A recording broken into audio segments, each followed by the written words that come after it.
Então vamos elevar nosso pensamento a Deus nesse momento de reflexão que nós fazemos, né, toda sexta-feira, nesse horário, quando a gente para as nossas atividades para pensar um pouco a nível espiritual, pensar no mundo que nos aguarda, num mundo muito mais perfeito, muito mais equilibrado, muito mais real, as nossas necessidades, as nossas fragilidades, as nossas conquistas.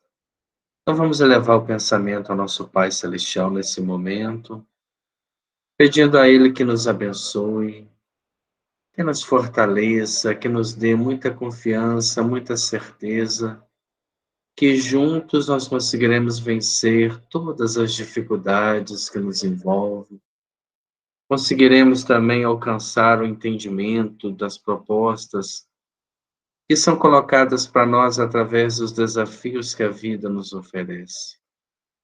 Abençoe, Senhor Jesus, a nossa caminhada, a nossa conduta, para que com humildade, mas também para com persistência, possamos continuar crescendo em direção ao mais alto da espiritualidade, libertando das dificuldades, libertando de toda inferioridade que ainda nos cerca, para sermos espíritos plenos, espíritos puros, espíritos em condição de oferecer ao nosso Pai Celestial algo de bom, algo de útil, algo do nosso mundo íntimo, em prol dos nossos irmãos que ainda necessitam de entendimento e de compreensão. Se já fazemos isso, Senhor, em nossas vidas, em nossas atividades, a partir do momento que respeitamos o próximo, respeitamos as opiniões diferentes, entendemos que nem todos vão pensar igual a nós mesmos. Então, nós, a partir disso, dessa premissa, dessa ideia, dessa verdade absoluta, nós entregamos o nosso coração a Ti e pedimos que a cada dia, a cada momento, possa nos fortalecer para continuarmos crescendo como espíritos, como pessoas, como homens de bem. Que assim seja, Senhor. Muito bem, nós estamos aí na parte final do nosso livro, né? E nesse último capítulo, ela começa a comentar para nós um desdobramento espiritual feito em uma região da psicosfera da cidade do Rio de Janeiro. Então, ela começa a trabalhar com a ideia que o mundo exterior a nós é um reflexo do nosso mundo interior. Se, por exemplo, nós temos na nossa casa, nas nossas atividades, muita dificuldade de organização, se nós temos, por exemplo, a dificuldade de compreensão ao lidar com as pessoas, do entendimento, é porque lá dentro isso está vivo dentro de nós. Se nós não temos uma organização social ou espacial, se a nossa casa vive tumultuada, é reflexo do nosso mundo íntimo que também ainda está assim. E espiritualmente se desdobra em campos maiores. Exemplo, qual a psicosfera da nossa casa? Essa semana assistindo um trabalho, né, até de perguntas e respostas, do Divaldo Franco. Ele comentou que em algumas cidades da Europa, principalmente, não existem casas espíritas. Então, os grupos alugam salas para aquele dia, para aquele momento, poderem fazer suas experimentações de ordem mediúnica. Então, não há uma preparação, por exemplo, como há na casa espírita. Naquele momento, eles se agrupam, fazem, né, as suas orações com o melhor interesse possível, e ali começa um processo de intercâmbio espiritual. E se fez notório, né, em alguns lugares onde esses trabalhos são sérios, todo um processo de limpeza do ambiente que a espiritualidade promove justamente por não ser uma casa específica, e sim um ponto comercial que é alugado para essas atividades. Mas em alguns lugares isso surtiu um efeito muito interessante. Alguns proprietários chegaram a relatar que após esse trabalho, né, esse momento que é cedido, que é alugado para os trabalhos de ordem mediúnica, todo o entorno, todos os outros departamentos, as outras salas, os outros andares, eles começaram a entrar num processo de harmonia maior. Então, isso fez com que eles, assim, até incentivassem outros grupos a alugarem essas salas para poderem também fazer suas atividades. Porque naquele momento a espiritualidade, usando o que é de melhor daqueles médiuns, promove uma limpeza espiritual muito grande. Daí a importância de nosso lar, por exemplo, de nossas casas, a gente está sempre com um pensamento elevado, evitando uma série de propostas, né, de conteúdos que não elevam a criatura, ou que promovem reflexões extremamente imediatistas, violentas, de raiva, de ódio, de rancor, de discriminação, de desrespeito, porque tudo isso faz-nos reagir mentalmente a ponto de emitirmos ondas mentais que começam a criar a chamada psicosfera. Albert Einstein teve a oportunidade de dizer que nós vivemos num mundo de ondas de pensamentos, e o nosso pensamento, como ser, né, vivo, como ser atuante no universo, ele está interagindo com um meio espiritual, o meio quintessenciado de nosso lar.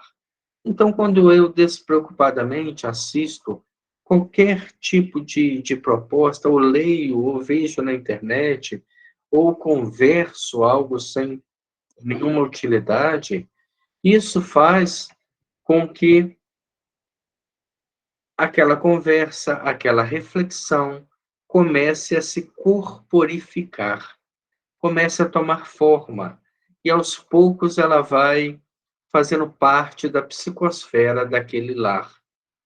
Assim também é de um bairro, assim também é de uma cidade, de um país, de um planeta. Se nós falarmos hoje, mas a psicosfera espiritual da Terra é de qualidade baixa, é muito densa, porque ela é o fruto do pensamento dos espíritos que estão nela. Como a predominância são daqueles que têm maior atração à matéria e menor interesse pelo espírito, é natural que a psicosfera do planeta seja completamente densa. A maioria de nós ainda sofre a influência da matéria a tal ponto que não consegue se ver como espírito. Parou num determinado ponto do despertamento e veio o comodismo, o excesso de conforto. E a partir daí a pessoa se desvinculou dos compromissos de ordem espiritual que poderiam promovê-la ao crescimento para ficar nas distrações que não engrandece e que gastam, que consome o tempo muito útil ao nosso crescimento. Então, todos os pensamentos que não são elevados acabam contribuindo para que a psicosfera de algum lugar se torne densa, se torne extremamente asfixiante para alguém que aspire a algo superior. Aí nós vemos, né, o tamanho da renúncia do Cristo em descer a este vale de lágrimas e conviver com mentes ainda tão atrasadas, como a história nos narra. Voltando então para o nosso lar, né, para as nossas residências, esse momento que nós estamos refletindo dentro de uma proposta de conteúdo um pouco melhor, um pouco mais espiritualizada, nós estamos contribuindo para que a psicosfera do nosso lar fique mais espiritual elevado, mais espiritualizada. Quando nós fazemos o culto no lar, quando nós oramos, quando nós assistimos uma palestra, quando nós temos uma conversa de ordem elevada, quando assistimos um programa que nos engrandece como ser humano, isso promove o bem-estar e, ao mesmo tempo, diminui essa carga, essa parte espiritual ainda inferior que tanto nos atrai.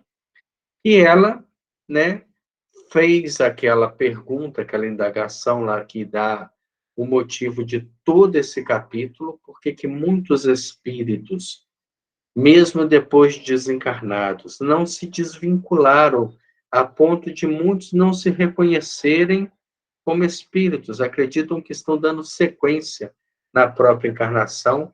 Questão essa que só vai ser respondida no final do capítulo, e nós vemos o que? Ela é levada a um lugar no mundo espiritual, na psicosfera da cidade do Rio de Janeiro, onde havia uma taverna, onde havia um bar, e muitos espíritos ali bebiam, fumavam, jogavam, como se estivessem ainda na sociedade reencarnados. Continuaram os hábitos, porque a morte, se não nos eleva, se não nos dá nenhuma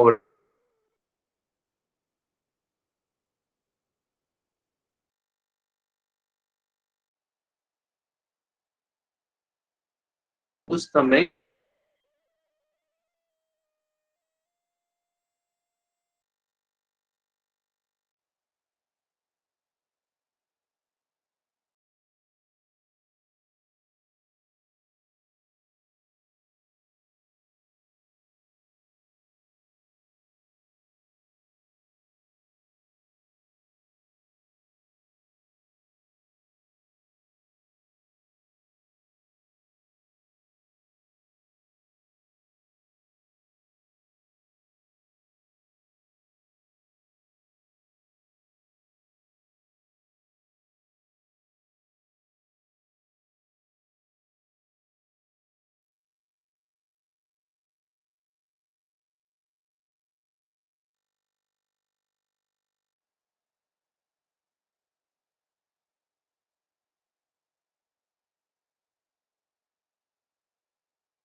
matéria, espíritos ainda tão vinculados ao imediatismo material, faz-nos crer realmente que a transição da vida no corpo para a vida espiritual é extremamente natural, extremamente sem dor, sem nenhum tipo de percepção muito profunda.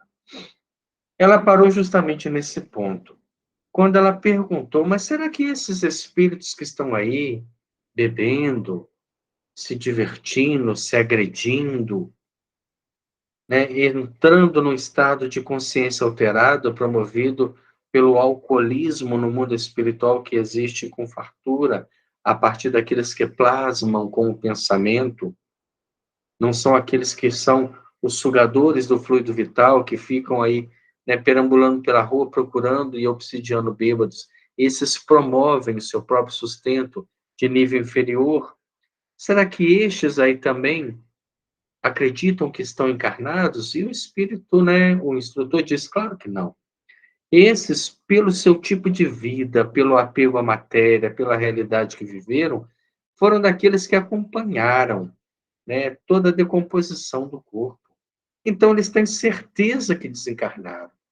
E aí ela pergunta, então, por que eles estão tão presos à matéria? Por que eles não se libertam, não abrem a guarda à espiritualidade superior? E ele fala, porque agora eles estão livres.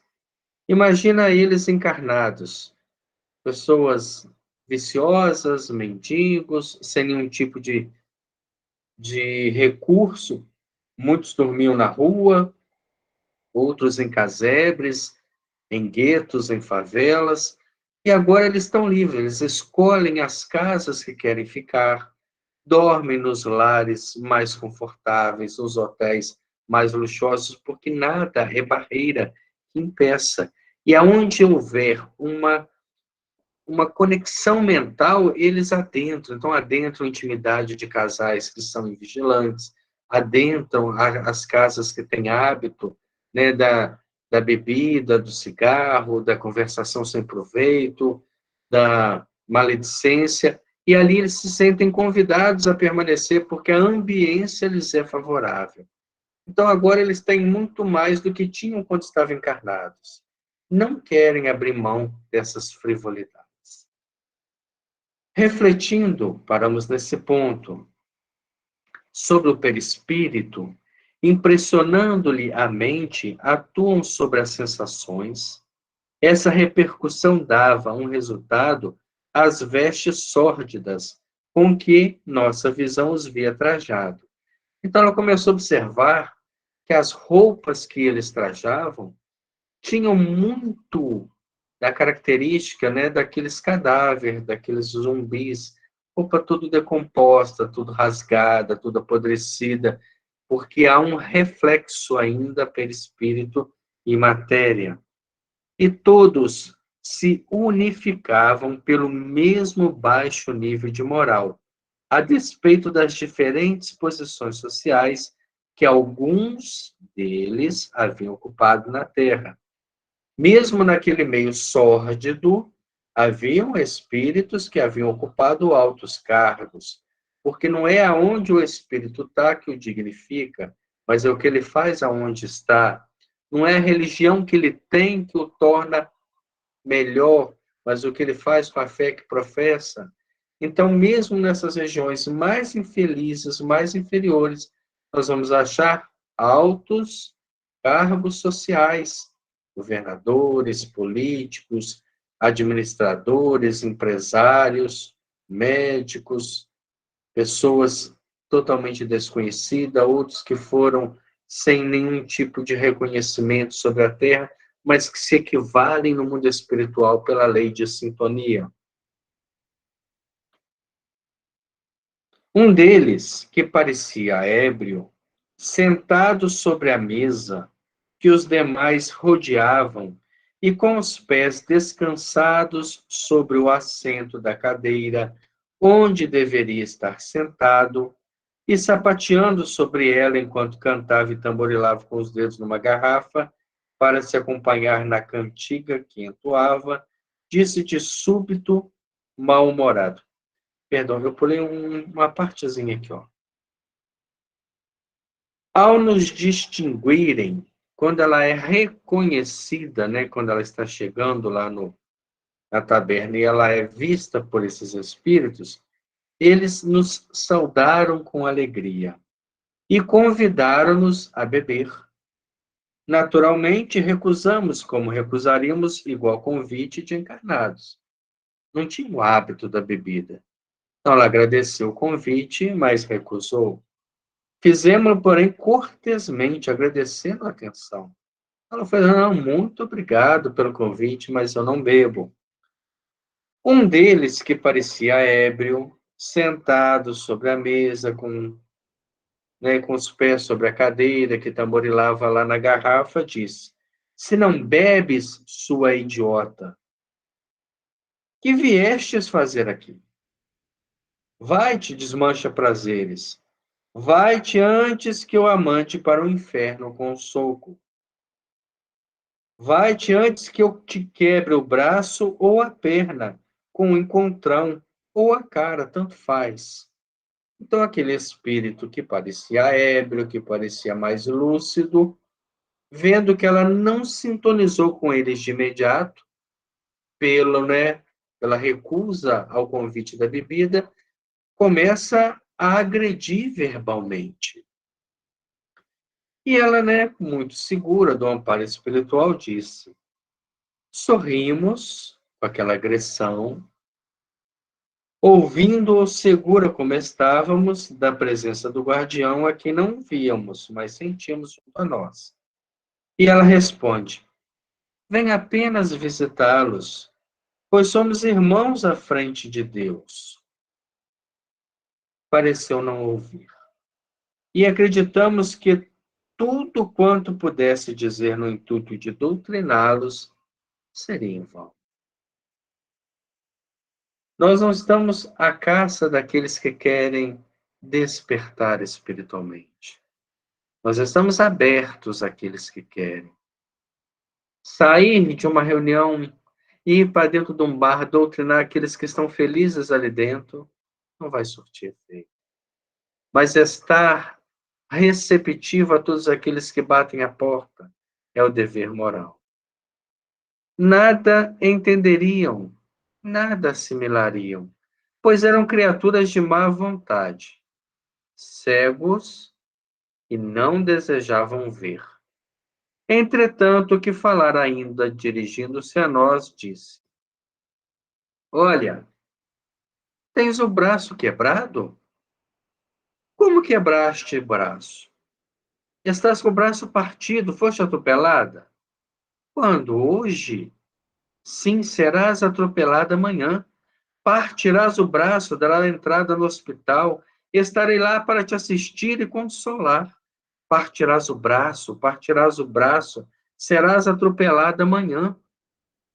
Atenção à forma com que este espírito tenta induzir a mente. É um processo hipnótico muito usado na obsessão. Os demais espíritos se puseram a nos olhar, com atitudes zombeteiras, e prorromperam em gargalhadas estridentes. Estabeleceu desordem, vozerio, confusão, e todo o grupo nos tocava o braço, afirmando que ele estava quebrado, pois no dia seguinte seríamos atropelados. Olha a astúcia desses espíritos, os recursos que ele tem para impressionar aquela pessoa e fazê-la acreditar que realmente estava com o braço quebrado. Dor violenta começamos a sentir então no braço. Era o esquerdo. Seguramo-lo com a destra e procuramos examiná-lo. Estava com efeito fraturado, ensanguentado, o osso à mostra, e as dores eram cada vez mais atrozes. Fôramos inteiramente envolvidas pelas vibrações maléficas daquelas entidades. Certeza absoluta sentimos, então, de que no dia seguinte algo aconteceria, acarretando tal consequência para o nosso corpo carnal. Completamente esquecida de que ali nos encontrávamos, sob a vigilância de um guardião da espiritualidade para instrução. Ainda assim, tivemos forças para uma súplica. Meu Deus, livrai-nos destes obsessores. Então, mesmo um médium experiente, um médium amparado, com um protetor do lado, sofreu a influência daqueles espíritos. Absorveu aquela ideia, né, de estar realmente com o braço quebrado. Fomos então retirada do terrível recinto e o amigo espiritual explicou. Assim fazem eles com aqueles que se deixam envolver por suas sugestões. Antes da gente adentrar esse campo, vamos tentar pensar. Como que eu me deixo envolver pelas sugestões de uns espíritos que gostam de um ambiente desse? Participando de ambientes desses. Então, por exemplo, quando eu estou dentro de um bar, mas eu estou bem, eu estou com um pensamento nobre, ótimo, sem problema, sem julgamento da nossa parte. Mas cuidado com a vibração, cuidado com a assimilação de correntes mentais, porque eu posso estar conectando com esses espíritos e eles podem, de alguma forma, principalmente se eu não vibrar no mesmo teor, se eu não tiver as mesmas, né, os mesmos gostos, os mesmos prazeres que eles, me induzirem a algum tipo de situação desagradável ou até mesmo de algum acidente. Em vez de o braço fraturado ou um atropelamento, suponhamos que surgiram o suicídio, o homicídio, uma mesa de jogo, um conflito, uma rixa, um adultério. Suponhamos, em vez de carregarem de vibrações pesadas um braço, para que a vítima suponha fraturado e sinta dores atrozes, carreguem a mente com sugestões luxuriosas. Aí teremos também a irremediável desonra, o vício, o desregramento sexual, far-se-á maléfica a hipnose. E aquele que não teve forças morais e vibratórias para se desvencilhar das teias em que se deixou envolver, submeter-se-á a tudo. Nós temos visto, por exemplo, em algumas demonstrações de hipnose, que durante o processo o hipnotizador dá uma ordem ao hipnotizado, para que quando ele sair, quando ele despertar, por exemplo, ele tenha sede e tome um copo de água. E quando ele é despertado do transe, ele naturalmente sente sede e toma um copo de água. É mecânico. Ele tem aquilo ali já no inconsciente projetando para que ele faça sem nenhuma ideia que foi uma ordem, uma indução hipnótica. Esses espíritos fazem o mesmo. A partir do momento que se vincula a um deles, eles têm essa capacidade de dominar a tal ponto que eles podem sugerir, por exemplo, um homicídio, um suicídio, um adultério. A partir do momento que se vincula a eles, eles vão te preparar durante o sono, né, no desdobramento natural, e você já desperta ou com uma desconfiança, ou com uma vontade de fazer algo diferente. Por quê? Porque nós não estamos nos protegendo com a oração, com o comportamento elevado, nós não estamos buscando, né, o convívio com os espíritos superiores que dispensam a hipnose. Eles agem por exemplo e não por indução, como fazem os espíritos inferiores. As vítimas, pergunta ela, não terão responsabilidade, portanto, nos delitos, porque essa forma, né, de praticarem, elas foram induzidas, elas foram enganadas, elas foram ludibriadas, elas foram hipnotizadas. Então, será que elas também vão ter responsabilidade? Ele fala, ao contrário, terão grande responsabilidade, visto que encontram exatamente aquilo que desejaram e procuraram através dos maus pensamentos que alimentaram e da displicência com que se conduziram. Então, o primeiro delito é a conexão e o segundo é a consequência dessa conexão.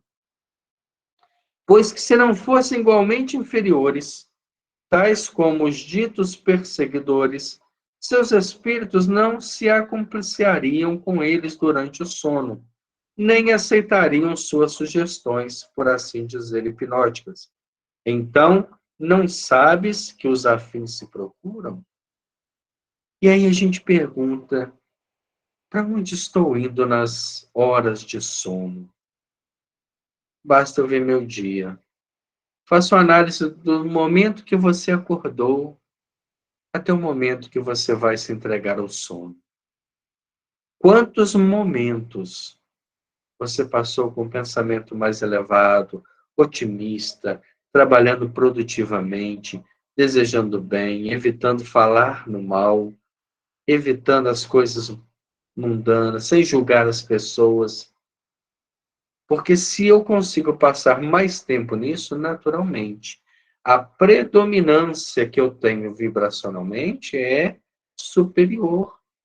Claro que eu não vou passar todas as horas com pensamento elevado, mas é uma predominância.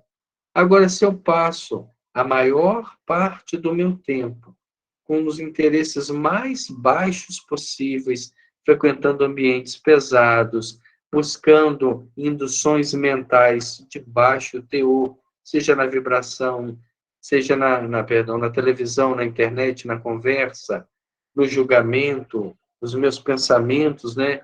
Cada um pior do que o outro, de deboche, de ridicularização, de rotulagem. Isso vai fazer com que eu, desdobrando do corpo físico no sono, não consiga desvencilhar das vibrações mais baixas e os afins se procuram.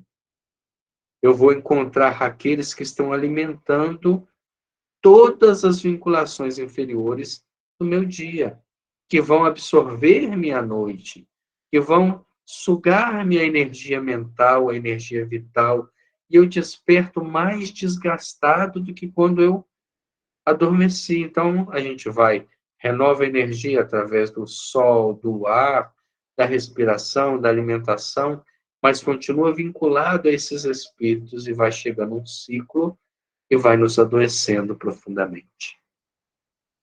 Nós precisamos desvincular deste pensamento negativo e começar a projetar uma perspectiva otimista para o planeta, uma perspectiva otimista para as pessoas que convivem conosco, para que, sentindo essa irradiação positiva, elas também possam fortalecer e crescer como seres humanos. Como então fui sugestionada, perguntou ela, a ponto de enxergar meu braço fraturado e de sentir dores, já que ela não aceitou a proposta do espírito em beber, em sintonizar com ele. E o protetor espiritual explica: estávamos em instrução, estudando o fenômeno, a fim de apresentá-lo como material de estudo e advertência.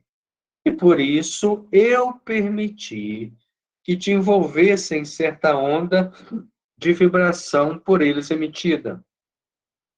Não fora isso, se te afinasse realmente com eles, amanhã sofrerias qualquer acidente por eles provocado.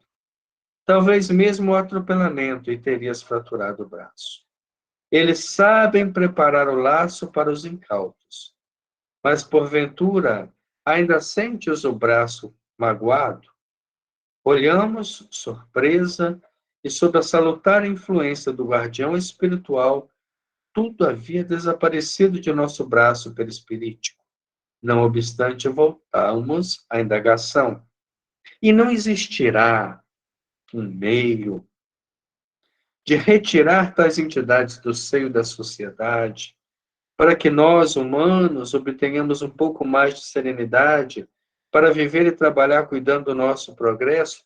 Essa pergunta é a que a gente mais escuta no trabalho de desobsessão, porque a gente se acha vítima desses espíritos. Então, o que ela está perguntando? Mas será que não há um meio de retirar esses espíritos da sociedade para que ninguém se vincule a eles, para que não gerem mais acidentes, não gerem, né, o mal, a fratura, a dor, o sofrimento? E ele fala, sim, e muito eficiente, que o homem reeduque-se.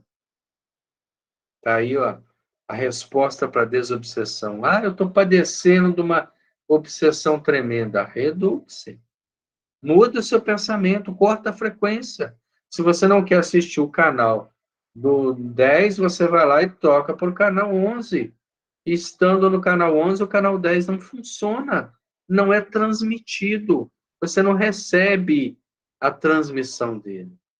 Então, reeduque, transformando-se sob as inspirações do dever, praticando atos justos todos os dias de sua vida, que se conduza, guiado por uma mente sadia e honesta, que se torne respeitoso e submisso à lei de Deus, dispondo-se a observar suas leis. E tais falanges desertarão dos ambientes terrenos. Aliás, os próprios homens obsediam esses tais, visto que frequentemente os atrai com pensamentos, vícios e ações idênticos aos deles, incitando-os a imitá-los, em vez de procurarem instruí-los com exemplos bons. Então, na verdade, eles nada mais são que o reflexo da sociedade. Se eles estão na ambiência daquela cidade, é porque a psicosfera os sustenta ali. A psicosfera da nossa cidade, ela vai refletir o pensamento daqueles que vivem ali. Então, se há uma vastidão de espíritos viciosos, com certeza há um desdobramento espiritual desse quadro muito grande. Imaginemos a Cracolândia em São Paulo, né? Aquela quantidade de jovens, homens, mulheres, né? Totalmente presos, vinculados à viciação daquelas pedras, né? Que é um alucinógeno profundo, que transformam pessoas em zumbis, que andam alucinados em busca de satisfazer o vício. Desdobrando espiritualmente ali, há um oceano de mentes que estão se alimentando e estimulando e querendo mais e prorrompendo o comportamento deles cada vez mais, a nível de ficarem violentos, de agredirem, de atacarem, na esperança, na expectativa de manter esse ciclo vicioso, que talvez só se quebre realmente uma próxima reencarnação, um tratamento muito profundo e com muita vontade de se libertar. Não poderíamos doutriná-los? Questiona ele. E ele responde: a quem? Aos obsessores? A lei do progresso certamente agirá sobre eles, mas, tal como se encontram no momento, não aceitariam a palavra da verdade. Será necessária a ação do tempo, o trabalho da consciência, a dor consequente ao desequilíbrio em que vivem, provocando o arrependimento para que se decidam a emenda. Vós espíritas e médiuns, trazeis convosco forças magníficas para o trabalho de auxílio aos vossos guardiães espirituais na catequese desses irmãos. E agora ele orienta aos espíritas. Se os vossos núcleos, as casas espíritas, né? Os núcleos de trabalhos espíritas, pela sua idoneidade, pela respeitabilidade e proficiência dos trabalhos a realizar, cativaram a confiança dos vossos instrutores da espiritualidade, poderemos até mesmo detê-los na sede dos mesmos, para que aproveitem o vosso trabalho doutrinário, recebendo instruções diárias convosco. Então, se as casas espíritas sérias, que estejam vinculadas ao trabalho de despertamento espiritual, que já aboliram de si a vaidade, a presunção, o orgulho, o egoísmo, a dificuldade de relacionamento. Se a casa espírita está fundamentada nos princípios da doutrina espírita, ela é um posto de assistência para espíritos dessa ordem, que podem ser tragos a elas e vinculados à psicosfera da casa espírita, para que aos poucos eles vão se libertando de toda aquela vinculação, de toda aquela dependência, de todas aquelas atitudes. A dificuldade residirá na decisão para que os sacrifícios a praticardes durante os trabalhos indispensáveis. Sacrifícios que implicarão grande série de renúncia, devotamento incansável, renovação diária do vosso próprio caráter, que deverá, tanto quanto possível, elevar-se à altura do discípulo da revelação, que exige dos seus adeptos uma extensão de vistas ou princípios verdadeiramente heróica. A própria casa espírita, ela é o reflexo dos seus frequentadores, dos seus diretores, daquele que estão com a responsabilidade de direcioná-la. Então, se na nossa casa espírita nós não conseguimos vencer certas barreiras a ponto de atrair benfeitores espirituais sérios para dar-nos orientação e respaldo espiritual, é porque nós também não estamos conseguindo sintonizar, estar no nível para que eles manifestem, para que eles trabalhem, para que eles construam, para que eles orientem, para que eles determinem. E a gente fica como aqueles espectadores da doutrina que admiramos, concordamos, mas não vivenciamos. Preferimos vincular aos excessos do conforto, da acomodação, da preguiça, da dificuldade, que é muito difícil para mim, eu não sei como é que eu vou conseguir, sentindo pena de si mesmo, ao invés de abraçar o compromisso e crescer. Ao vos reunirdes em preces e estudos, se vos lembrardes de dirigir a esses tais um pensamento amoroso, através da exortação da prece, se lerdes páginas conselheiras e educativas em sua homenagem, a sós ou reunidos, e se comentardes após carrearmos vossos pensamentos, vossas palavras e vossas imagens até onde eles se encontrem. Então, o que ele está falando? Quando você está numa casa espírita e ora em benefício dessas almas ainda tão vinculadas ao materialismo, e faz uma leitura e explica essa leitura, eles levam essa imagem até eles, para que eles possam também começar a despertar. Eles vos enxergarão e ouvirão, a despeito da longura que se acharem. Se pelos predicados já vos adquiridos suportardes a responsabilidade de sua presença, poderemos até mesmo trazê-los momentaneamente para junto de vós, pois vossas virtudes serão poderoso estimulante para a reação que necessitam aplicar a si próprios, visando a se recuperarem para o arrependimento. Então, se você estiver numa condição mais elevada, eles vão trazer essas companhias para que você possa, através do seu exemplo, ensinar alguma coisa, propor alguma modificação. Então, esse último capítulo, né, ele vem fechando com uma grande responsabilidade para nós. Porque que tipo de ajuda nós oferecemos à psicosfera do planeta? Às vezes a gente não respeita nem a atmosfera física, né, a atmosfera material, a gente não respeita porque promove desmatamento, queimada, desrespeito, né, ao campo do bioma do planeta, desrespeito aos animais. Quanto mais pensar numa psicosfera espiritual. O nosso compromisso com o planeta também é grande, porque se nós estamos aqui, nós estamos como co-criadores da atmosfera espiritual desse planeta. E o que fazemos? Será que nas nossas preces a gente fala assim, Senhor, tantos ainda presos ao materialismo, que morreram, mas não desencarnaram?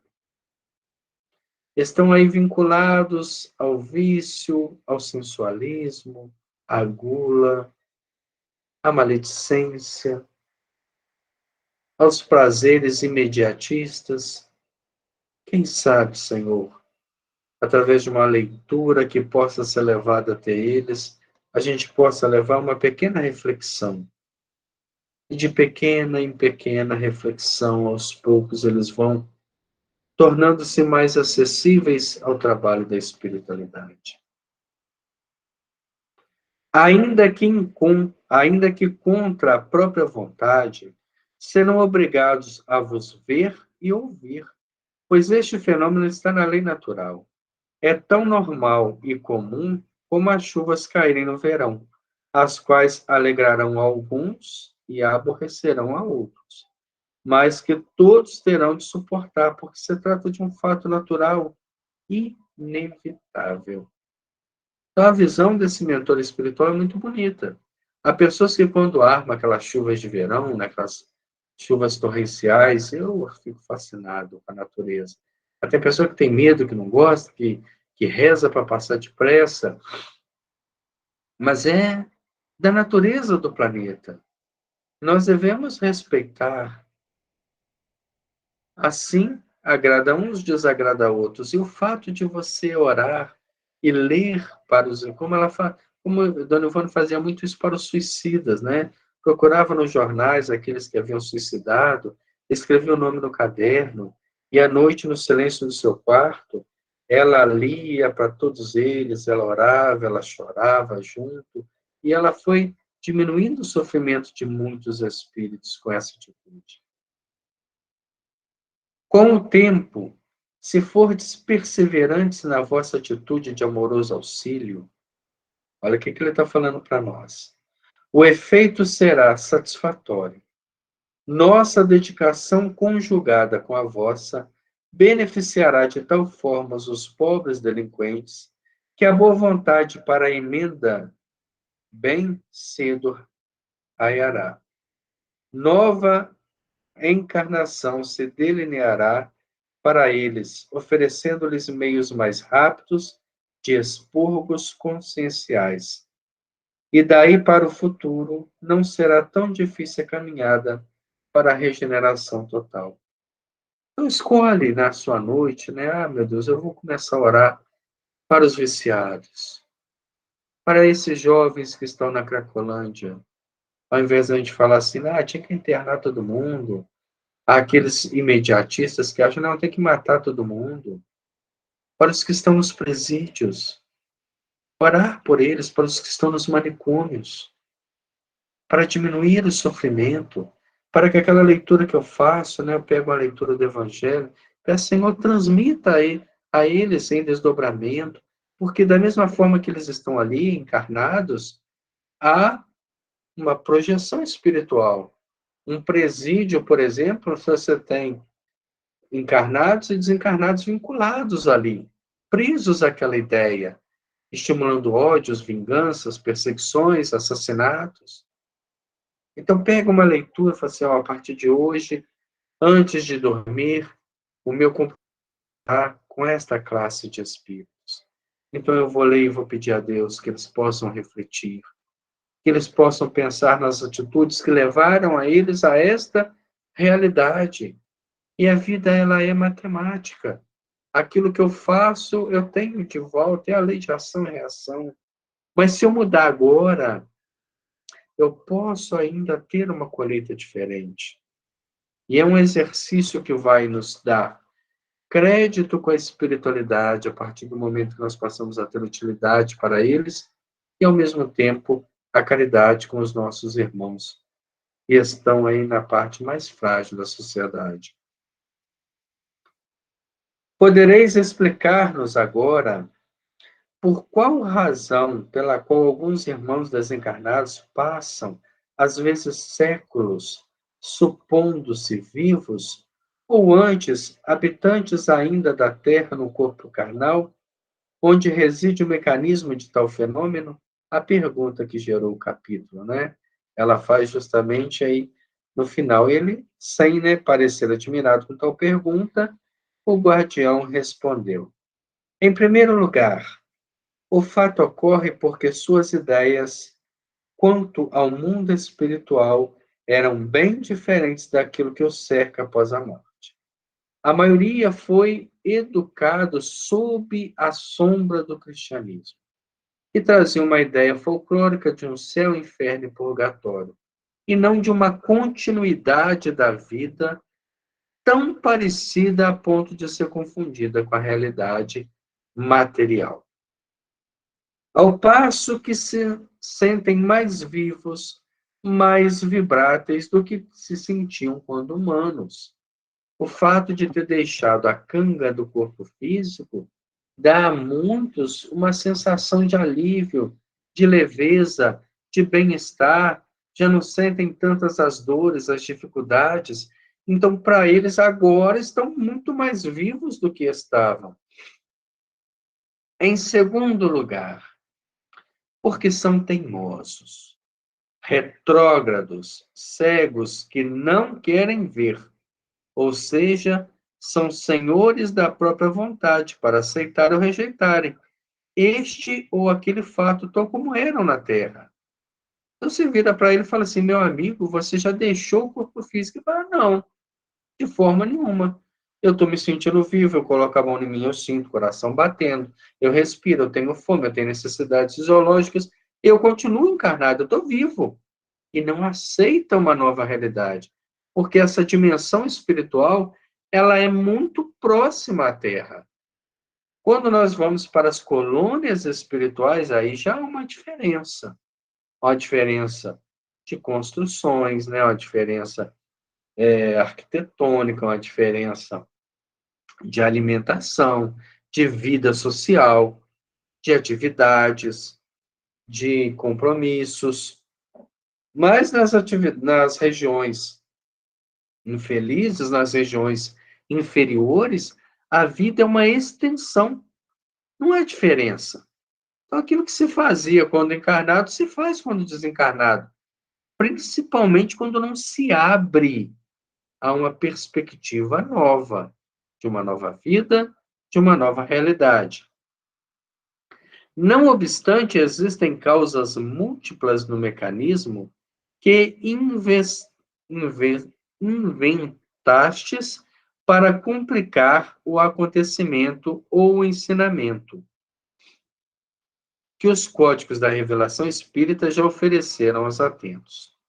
No caso do infeliz atirado ao poço repleto de víboras, houve o traumatismo moral-mental, além do físico, antecedendo a chamada morte. O supliciado sentiu tal horror ao acontecido, o que era muito comum no Oriente, né? Sofreu tão intenso martírio na situação a que se viu arrojado, que todas as moléculas do seu perispírito se chocaram violentamente, provocando traumatismo generalizado. O suicida não se sente vivo e assim não se julga a despeito de haver procurado a morte. Aliás, no caso, houve também o despertar da consciência delituosa. Ele reviu em retrospecto, como em pesadelo, o crime por ele mesmo cometido no pretérito, contra certa personalidade de quem se desejou desfazer. Um poço não guarda melhor o segredo de um homicida do que um rio, ou uma sepultura aberta no campo do fundo do quintal. A surpresa, o remorso, o pavor do desconhecido, o terror à justiça divina agravam-lhe a situação mental. Pensa quando nós somos educados, né, a ponto de ter um Deus vingativo, um Deus que pune, que condena, que joga no inferno, onde o fogo que nunca se apaga. Então, esses tipos de pensamento são extremamente contraproducentes ao despertamento espiritual. Como é que ele vai deixar a vida do corpo pensando que vai encontrar isso tudo? No livro Memórias de um Suicida, nós citamos há pouco tempo agora, nós vemos que Camilo Castelo Branco, mesmo depois de ter dado um tiro no ouvido, de ter passado anos nas regiões infelizes, de ter sido recolhido pelos trabalhadores, né, dos servidores de Maria, e quando ele estava lá sendo tratado, aí que ele foi pensar, meu Deus, então eu morri. Ele não tinha certeza, porque ele achava que havia sobrevivido àquela tentativa. Mesmo tendo percepções espirituais, visuais, e tendo sido cego em vida, ele não conseguia desvincular. É muito próximo, é muito real. O limite é extremamente abstrato. Nós podemos dormir no corpo e despertar fora dele, e a vida vai continuar na sequência. Mas aquele que tem o hábito da oração, que não começa o seu dia sem orar, que não termina o seu dia sem orar, quando ele orar, ele se desvincula desse plano, desse universo material e adentra o universo espiritual. Nós estamos encerrando o capítulo, semana que vem, nós vamos terminar esse capítulo e já começaremos a falar, né, da nossa próxima obra, que é o livro Mecanismos da Mediunidade. Esse livro já foi estudado, né, com a gente em duas oportunidades. É uma obra técnica, é uma obra extremamente voltada para o estudo da mediunidade. Nós vamos fazer dentro de um outro, né, de uma outra forma de apresentação. Nós vamos estar aqui com um quadro para possíveis, né, desdobramentos dos temas, e eu espero que todos participem a nível de pergunta, a nível, não estou entendendo como é que isso funciona, para que a gente possa aprender juntos. A proposta da doutrina espírita é criar em nós um espírito crítico, a ponto de não concordarmos com tudo, de realmente exigir uma explicação, buscar, pesquisarmos juntos. Nós somos um grupo, não há aqui nenhuma ideia que esteja ordenando as outras. Nós estamos justamente formando um conceito de mediunidade, porque herdamos um conceito totalmente, né, extraviado, deturpado, desrespeitado, um conceito extremamente superficial para compreendê-la em profundidade. Então, na próxima semana, a gente encerra essa obra fantástica, nós vamos encerrar aí com um ano de estudos, né, dentro dessa obra que foi muito gratificante, e vamos começar o retorno, né, à obra de André Luiz, Mecanismos da Mediunidade. Vamos fazer a nossa oração. Lembremos que o que nós aprendemos no capítulo de hoje é que nós podemos escolher um grupo social para orar.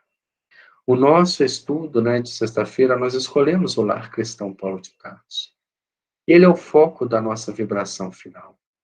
Se de alguma forma a gente puder levar aos nossos irmãos, e de repente eles fora do corpo físico durante o sono, puderem escutar alguma coisa, alguma leitura, alguma reflexão sobre a vida após a morte, que tranquilize seus corações, que mostre que é uma passagem tão tranquila que a maioria dos espíritos nem percebe que passaram. Então, nesse momento, nossos corações se voltam para a instituição, para os amigos e irmãos asilados, para que todos recebam o passe espiritual, que reconforta a alma e que tranquiliza profundamente todas as moléculas do corpo físico. Abençoe, Senhor Jesus, aos nossos irmãos em provação dolorosa. Abençoe o nosso pequeno grupo de estudos e reflexões, que possamos, ao encerrarmos essa obra, agradecer profundamente a Ivone Pereira pela sua vida, pela sua dedicação, pelo seu exemplo, pela sua renúncia, pelo seu trabalho. Muito obrigado, meu irmão. Porque se hoje somos um pouquinho mais responsáveis neste campo, é que sua experiência, com tanto carinho, com tanto amor nessa obra, nos fez refletir um pouco mais. Que Deus abençoe e a conforte o seu coração de missionária no campo da mediunidade. Obrigado, Senhor, por estarmos aqui, por estarmos despertos, e que possamos seguir este exemplo dessa orientação, escolher um grupo social dos desfavorecidos, dos invisíveis da sociedade, e mesmo aqueles, Senhor, que estão perdidos pelas ilusões do poder, do dinheiro, da luxúria, da drogadição, do alcoolismo, do suicídio, do homicídio, aqueles que estão presos, que estão internados, há tantos que estão necessitados de uma leitura, de uma vibração, de uma prece fervorosa. Que Deus, nosso Pai, nos abençoe e nos fortaleça hoje, agora e sempre. Que assim seja. Muito obrigado a todos que estiveram presentes. Que na semana que vem a gente possa concluir